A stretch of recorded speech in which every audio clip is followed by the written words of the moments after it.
நீங்களே கோட்டை மதிக்கலனா எப்படி பாய்? ஓ மதிக்கலன்னு யார் சொல்ற? மொய்தீன் பாய் உள்ள இருக்கிற சில ஆட்கள் மேல நம்பிக்கை இல்லைன்னு சொல்றாங்க. மொய்தீன் பாய் ஓ கட்டி புரட்டும் ஆட்டல்.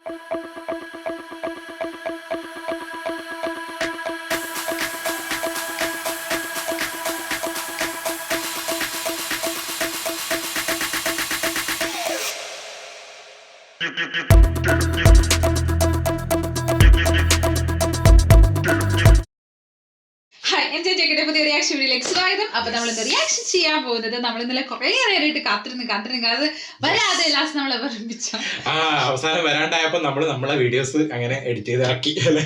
അപ്പൊ പറഞ്ഞു വരുന്നത് നമ്മുടെ സൂപ്പർ സ്റ്റാർ രജനി സാറിന്റെ ലാൽ സലാം. രജനി സാർ മാത്രമല്ല ഇതിനകത്ത് ശരിക്കും വിഷ്ണു വിശാൽ അതുപോലെ വിക്രാന്ത് ഇവർ രണ്ടുപേരാണ് മെയിൻ. പക്ഷെ സ്പെഷ്യൽ ഗസ്റ്റ് അപ്പിയറൻസ് ആയിട്ട് നമ്മളെ രജനി സാറും വരുന്നുണ്ട്. പക്ഷെ അത് വളരെ മോശമായി പോയി. കാരണം വെച്ചിട്ടുണ്ടെങ്കിൽ 5 മണിക്ക് വരുന്ന പറഞ്ഞു, 7 മണിക്ക് വരുന്ന പറഞ്ഞു.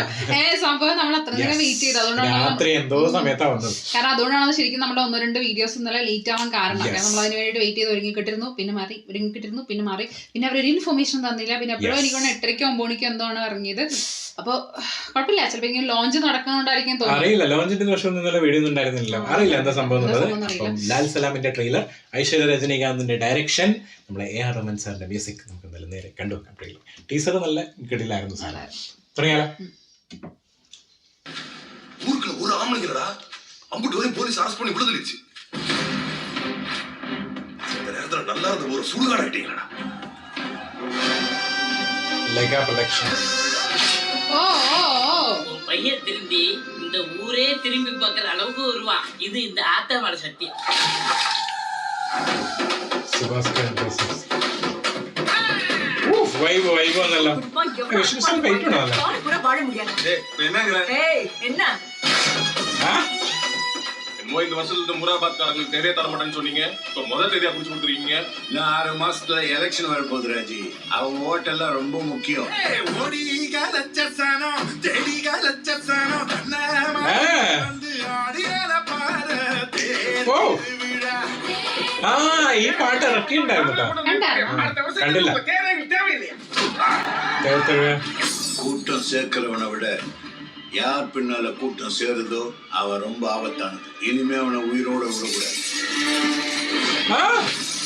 நீங்களே கோட்டை மதிக்கலனா எப்படி பாய்? ஓ மதிக்கலன்னு யார் சொல்ற?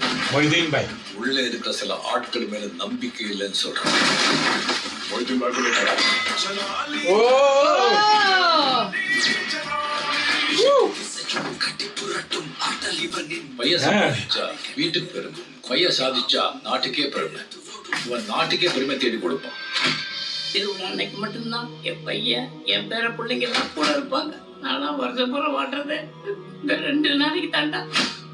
எந்த ஊரு சாமியா இருந்தாலும், யாரு கும்பிடுற சாமியா இருந்தாலும் சாமி சாமிதான். ടിക്കറ്റ് ഉണ്ടല്ലോ അല്ലെ? അന്നും ടീച്ചറിൽ കാണിച്ചപ്പോ ഇങ്ങനെ തന്നെയാണ് ഉണ്ടായിരുന്നത് അല്ലേ? சட்டை கட்டிக்கிட்டு அல்லாஹ் அக்பர் 5 நேரம் நமாஸ் பண்ணிக்கிட்டு சாந்தி சமாதானம்னு பேசிக்கிட்டு இருக்கிற ஆளை நினைச்சியா? பம்பாயில பாய் ஆளே வேறடா. ஓ மதத்தையும் நம்பிக்கையும் மனசுல வை, மனித நேயத்தை அதுக்கு மேலே வை. அதான் இந்த நாட்டோட அடையாளம்.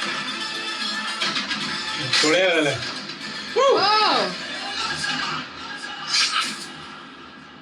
ഫ്രെയിം കാണിച്ച ഫ്രെയിം നല്ല രസമുണ്ടായിരുന്നു.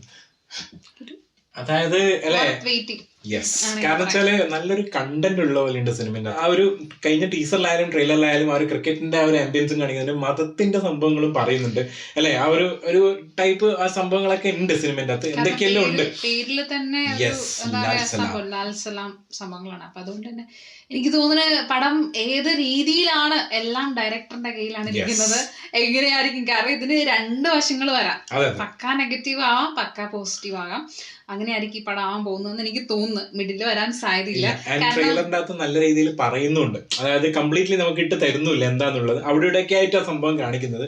കാരണം ഇപ്പൊ ഇറങ്ങിയിട്ടുള്ള പടത്തിനകത്ത് പൊളിറ്റിക്കൽ പരമായിട്ടോ അല്ലെങ്കിൽ മതപരമായിട്ടുള്ള കാര്യങ്ങളൊക്കെ വരുന്ന സമയത്ത് അതിന് കുറച്ചധികം ക്രിറ്റിസിസംസ് ഇപ്പൊ കിട്ടാറുണ്ട്. അതിന്റെ പേരിൽ തന്നെ പല മൂവീസും എന്താ പറയാ തള്ളപ്പെടാറുണ്ട്, റിമൂവ് ചെയ്യപ്പെടാറുണ്ട്, അങ്ങനെ കുറെ അധികം സംഭവങ്ങളൊക്കെ നടക്കാറുണ്ട്. അപ്പൊ അതുകൊണ്ട് തന്നെ ഇതെന്താണ് ശരിക്കും എന്നുള്ളത് നമ്മൾ പടം കണ്ടാൽ മാത്രമേ മനസ്സിലാവുള്ളൂ. നമുക്ക് ജസ്റ്റ് ഒരു ട്രെയിലർ, പക്ഷെ അതിലെ ആ ഒരു ക്രിക്കറ്റ്, ആ ഒരു സ്പോർട്സ് സംഭവങ്ങളെ കാണിച്ചിരിക്കുന്നത് കൊണ്ട് എനിക്ക് തോന്നുന്നു കുറച്ചും കൂടിയും പല പല മോഡില്, ഒരൊറ്റ മോഡില് മാത്രമായിരിക്കില്ല ഫോക്കസ് ഉണ്ടാവാൻ പോകുന്നത്, പല ഏരിയാസിലോട്ട് പോകാൻ സാധ്യതയുണ്ട്. പിന്നെ വിഷ്ണു വിശാൽ, വിക്രാന്ത് അവരുടെയൊക്കെ പെർഫോമൻസ്, പിന്നെ അതിന്റെ കൂടെ രജനി സാറിന്റെ ആ ഒരു സ്ക്രീൻ പ്രസൻസ്, ആ സ്പെഷ്യൽ വരുന്ന സമയത്ത് സ്പെഷ്യൽ ഗസ്റ്റ് വരുന്നത് അല്ല പറയുന്നത്, അപ്പൊ ആ വരുന്ന സമയത്ത് ഒരു കുലുക്കുണ്ടാവും തിയേറ്ററിൽ. കാരണം എന്താ നമ്മളെ രജനി സാറിന്റെ, പ്രത്യേകിച്ച് ഞാൻ അദ്ദേഹത്തിന് അധികം മൂവീസ് കണ്ടിട്ടില്ല, പക്ഷെ കണ്ട മൂവീസിലാണെന്നുണ്ടെങ്കിൽ യൂഷ്വലി കാണുന്ന ആ ഒരു ഇൻട്രോ സംഭവത്തിൽ നിന്ന് ടോട്ടൽ വ്യത്യാസമാണ് ഇതിനകത്ത് കൊടുത്തിരിക്കുന്നത്. എപ്പോഴും അതിനകത്താണെങ്കിൽ കുറച്ചൊരു എന്തൊക്കെയോ ഒരു മിക്സ് ഉണ്ടാവില്ലേ, പക്ഷെ ഇതിനകത്ത് എന്ന് പറയുന്ന ആ ഒരു എന്താ പറയാ വേറൊരു മ്യൂസിക് ആണ് കൊടുത്തിരുന്നത്. ക്യാരക്ടറിന്റെ ഏകദേശം ക്യാരക്ടറിസ്റ്റിക്സ്, പിന്നെ അത് മാത്രമല്ല ആള് ഭയങ്കര ഭീകരനാണെന്ന് പറഞ്ഞിട്ടുണ്ടായിരുന്നു. ആള് ഇതുമാതിരി പാവമൊന്നല്ല, ബോംബെയില് വേറെ ആളാണെന്ന് പറഞ്ഞിട്ടുണ്ടായിരുന്നു. അപ്പൊ എനിക്ക് തോന്നുന്നത് ഇത് ഏകദേശം രണ്ടുപേരുടെയും പക്കാ performance, especially Rajini sir, Vishnu Vishal, ഇവർ രണ്ടുപേരും ഏകദേശം നായകന്മാരെ തന്നെയാണ് തോന്നുന്നത്. അപ്പൊ എന്തായാലും നമുക്ക് നോക്കാം എന്താണ് ശരിക്കും വരാൻ പോകുന്നത്. അതായത് ഒരു ട്രെയിലർ അല്ല, പടം ഏത് രീതിയിൽ വരുന്നുള്ള നമുക്ക് വെയിറ്റ് ചെയ്യാം. എന്തായാലും വെയിറ്റിംഗ് ഫോർ മൂവി. അത്രയേ ഉള്ളൂ. നിങ്ങളുടെ ഒപ്പീനിയൻ കമന്റ് ബോക്സിൽ മെൻഷൻ ചെയ്യാം.